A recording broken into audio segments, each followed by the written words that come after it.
Olá, tudo bem? Seja muito bem-vindo ao meu canal. Bom, no short de vídeo de hoje nós vamos falar um pouco sobre o paciente neurocrítico, né, e índices preditivos para esses pacientes, índices preditivos para o sucesso de desmame. A gente sabe que o paciente neurocrítico, ou seja, aquele paciente com acidente vascular isquêmico, o paciente com hemorragia intracraniana, paciente com hemorragia subaracnoideia, com trauma crânioencefálico, é um paciente que potencialmente ele necessita de assistência ventilatória mecânica e, consequentemente, ele demora um pouco mais na assistência ventilatória mecânica. Exatamente por isso que a literatura traz que a taxa de pneumonia associada à ventilação mecânica neste perfil de paciente, ela varia entre 25% e 45%. Então significa dizer o quê? Eu tenho uma alta taxa de pneumonia associada à ventilação mecânica. E daí uma necessidade de desmamar esse paciente do ventilador, tirar esse paciente mais rápido do ventilador, por quê? Para minimizar ou para reduzir esses números alarmantes de pneumonia associada à ventilação mecânica, a melhor estratégia é tirar esse paciente do ventilador. Mas, claro, tirar esse paciente do ventilador em condições satisfatórias de sair da assistência ventilatória mecânica. E não irresponsavelmente tirar o paciente do ventilador com risco alto de retorno para a assistência ventilatória mecânica, uma vez que esta condição aumentaria significativamente o risco de mortalidade desse paciente, ou seja, a chance de morte desse paciente vai aumentar muito mais se ele é reintubado. Então, de forma geral, o insucesso do desmame desse paciente, ele oscila, também a literatura mostra, entre 5% e 20%. O índice de respiração rápida e superficial, ele tem sido questionado por alguns autores e principalmente no paciente neurocrítico. Eu já conversei um pouco sobre isso quando em um vídeo eu falei sobre uma nova possibilidade de avaliar sucesso de desmame a respeito da ultrassonografia de diafragma. Pois bem, uma vez que o índice de respiração rápida e superficial é questionado, ou foi questionado por alguns autores, surgiram algumas opções, né, para esse paciente neurocrítico. E uma dessas opções foi usar a escala de Coman de Glasgow e a capacidade de atender a 3 comandos de 5 comandos dados ao paciente. Então, o que é que significa isso? Usou-se um ponto de corte de 8, para que pacientes abaixo de 8 não teriam condições de ser desmamado e ser extubado da assistência ventilatória mecânica, uma vez que ele não tinha proteção de vias aéreas, né? E tem até um trabalho, né, que é uma meta-análise, onde essa meta-análise ela traz uma tendência, sim, significativa, é favorável o sucesso de desmame a essas duas condições. Escala de Coman acima de 8, tá? Escala de Glasgow acima de 8, e a capacidade de responder a 3 comandos dados, a 3 comandos de 5 comandos dados. Comandos simples, comandos verbais simples, o paciente de 5 comandos, se ele atender 3, a chance, né, de insucesso dele diminui, ou seja, aumenta a chance de sucesso no desmame e extubação. E aí, quando comparado com o índice de respiração rápida e superficial, esses dois índices, ou seja, esses dois critérios, eles passaram a ser mais significativos em relação a esse perfil de paciente.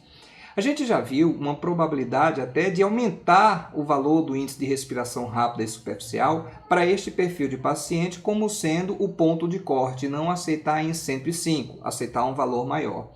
Porém, os estudos são inconclusivos a respeito disso, né?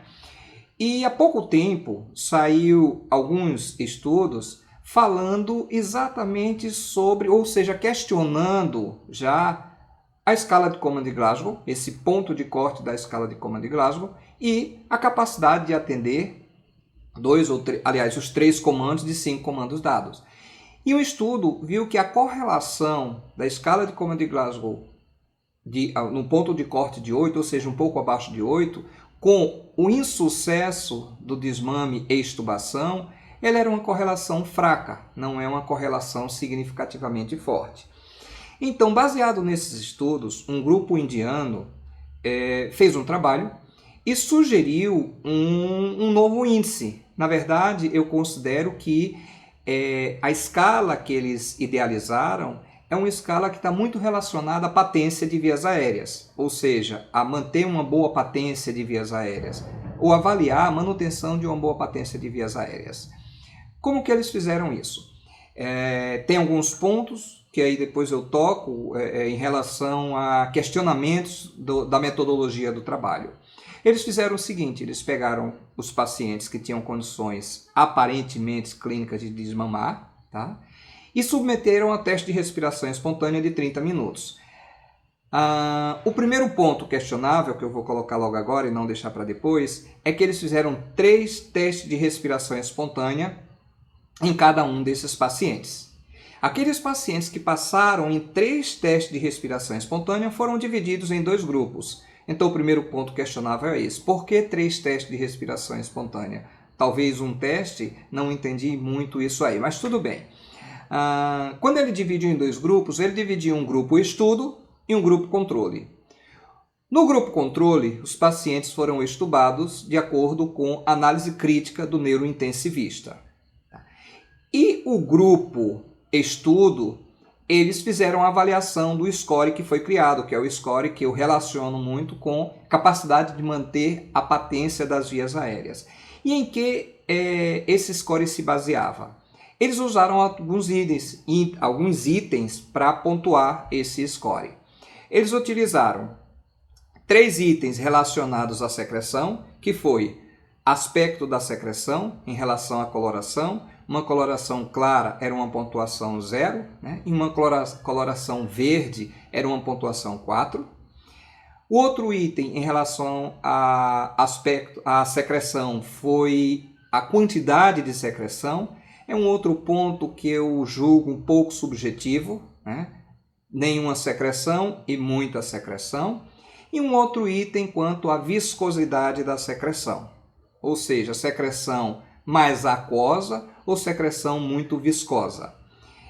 Esses itens do tipo sem secreção, secreção clara e secreção mais aquosa assumiam pontuação baixa no score deles. E os outros 2 pontos foi capacidade de tosse, ou seja, se o paciente tinha uma tosse vigorosa ou nenhuma tosse, tosse vigorosa assumiu uma pontuação baixa.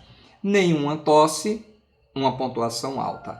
E necessidade de aspiração, ou seja, se esse paciente era aspirado com períodos acima de 3 horas ou períodos abaixo de 1 hora. Então, eu estou colocando para vocês só os 2 extremos da escala dele, tá? Mas, na verdade, tem 4 itens em 4 pontuações em cada um desses itens. E daí, eles fizeram o seguinte, avaliando esse aspecto, e aí quando eu coloco que tem alguma subjetividade, quando eles analisaram volume de secreção e quando eles analisaram aspecto da secreção quanto à reologia, ou seja, a densidade dessa secreção, está mais viscosa ou menos viscosa, para minimizar essa condição de ser uma coisa meio questionável, todos os pacientes foram avaliados pelo mesmo pesquisador em todos esses itens, tá? Então, nesse grupo, que era o grupo estudo, os pacientes que tinham pontuação abaixo de 7, ou seja, eram pacientes mais estáveis, pacientes que apresentavam condições satisfatórias em relação a esses itens, os 5 itens que eu coloquei, capacidade de tosse, necessidade de aspiração, volume de secreção, o aspecto da secreção, tá? Quanto à coloração e a reologia da secreção quanto à viscosidade. Então, pontuando isso, tá? Significa dizer que os pacientes que apresentavam, como eu já falei, um valor abaixo de 7, esses pacientes eram estubados imediatamente. 12 horas, os outros que não apresentaram, 12 horas depois, foram reavaliados, que apresentavam abaixo de 7, eram estubados imediatamente. E no outro grupo, como eu já coloquei, os pacientes eram estubados de acordo com a avaliação clínica do neurointensivista. Resultado do estudo. Ele mostrou resultados bem melhores em relação à taxa de reintubação, em relação à pneumonia, em relação a tempo de desmame, né, o tempo de ventilação, favorável a estes pacientes que apresentavam o score criado por eles abaixo de 7. Bom, quando a gente analisa esse score, ele tem uma certa coerência. Por quê? Quantos pacientes nós temos com uma escala de Command de Glasgow não satisfatória e os pacientes estão sem ventilação mecânica e até sem a veia aérea artificial, né? Estão em casa. São pacientes que já estão há muito tempo, mas são pacientes que não têm secreção. São pacientes que têm uma efetividade de tosse. Então, quando a gente pensa nisso aí, tem alguma aplicabilidade. E aí você poderia pensar isso aí como sendo índice alternativo para aquele paciente que você não está encaixando muito bem em outros índices preditivos de sucesso de desmame e extubação.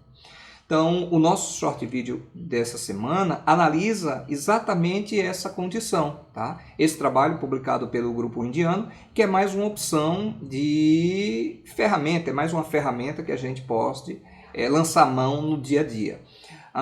O que eu acho é que a cada dia nós estamos partindo para individualização de condutas. Isso é muito bom.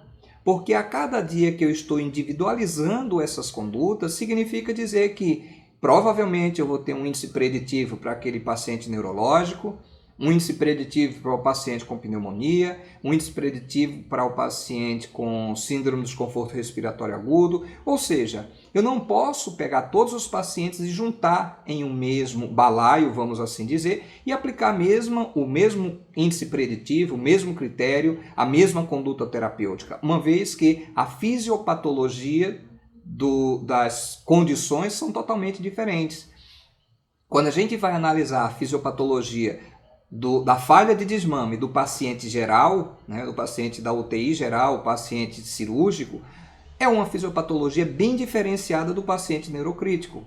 O paciente neurocrítico está muito relacionado à manutenção, à capacidade de manutenção de potência de vias aéreas. Eu não estou dizendo que é só isso, estou dizendo que está muito relacionada.